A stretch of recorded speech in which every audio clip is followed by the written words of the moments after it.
Bonjour à tous! Aujourd'hui c'est vidéo sur l'acné. Qui n'a jamais eu ça?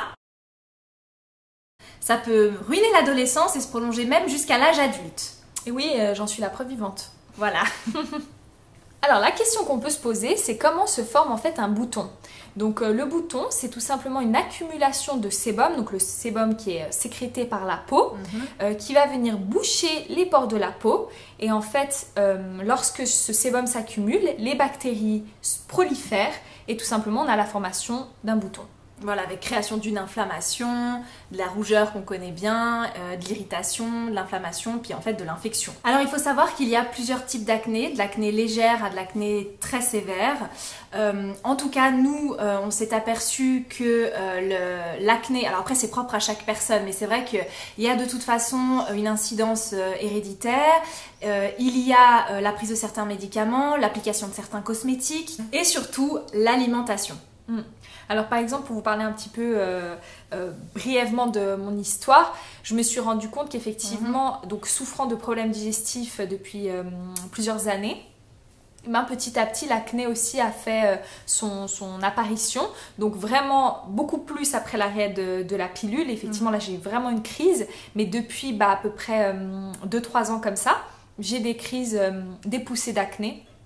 Alors légère à modérée, mais c'est vrai que l'alimentation joue vraiment un grand rôle dans le problème avec les boutons. Et en tout cas dans mon cas, ce qui a bien fonctionné, c'est de réduire énormément l'apport en fait en gras, quelle que soit la matière grasse, même les bonnes graisses, donc avocat, l'huile d'olive, etc. En tout cas chez moi, trop de gras me fait beaucoup d'acné, le chocolat, y compris le chocolat. Parce que pour beaucoup de personnes, en fait, ce qui est important de savoir, c'est que souvent la peau, ce qui se passe sur la peau, c'est un petit peu aussi le reflet voilà, de ce qui se passe à l'intérieur. Donc il y a énormément de gens qui ont des problèmes digestifs, notamment qui ont un côlon irritable ou qui ont des gros problèmes en fait d'absorption, de perméabilité intestinale, voilà, auront de l'acné ou auront une tendance effectivement à avoir plus facilement des boutons. Donc ça veut dire que si on veut soigner l'acné, il faut aussi s'occuper un petit peu de sa digestion puis de son intérieur. Donc adopter un régime alimentaire sain. Voilà. Donc moi ça a beaucoup aidé du moment où je suis devenue végétalienne. Honnêtement ça a vraiment déjà eu un bon impact. Après c'est sûr ça n'a pas éradiqué le problème. Il y a certains aliments un petit peu à prohiber, mais chacun a aussi ses propres aliments qui vont déclencher une crise acnéique. Donc c'est de regarder, mais d'avoir une alimentation la plus saine possible. Voilà, puis on le rappelle aussi quand même que chez les femmes, l'acné ça peut être aussi hormonal. Ah oui. Donc c'est vrai qu'on n'est jamais à l'abri d'un bouton avant d'avoir nos règles. C'est vrai que le cycle menstruel joue beaucoup sur l'acné en fait. D'autant plus que justement beaucoup de filles qui prennent la pilule n'auront pas d'acné quand elles sont sous pilule, et puis tac on arrête la pilule et c'est l'explosion. Voilà, donc c'est effectivement très corrélé aussi avec les hormones. Alors après le régime alimentaire à revoir, on va vous donner des trucs et astuces pour essayer de faire passer au mieux ces crises d'acné. Donc dès que les boutons sortent, hop, limiter les dégâts, les cicatrices, faire au mieux pour que le bouton passe le plus inaperçu possible. Je parle pas au niveau du maquillage, mais je parle vraiment au niveau des soins. Donc on va vous montrer une petite routine et puis aussi quelques petites recettes naturelles toujours.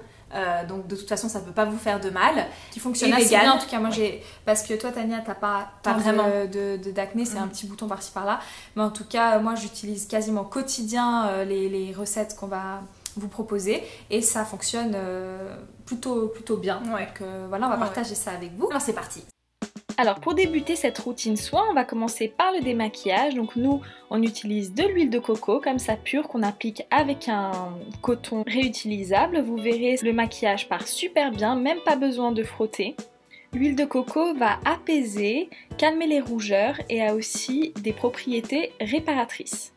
Pour parfaire le démaquillage, on va utiliser ensuite une éponge konjac qui va enlever tous les résidus de maquillage qui pourraient rester, tout en permettant une exfoliation douce.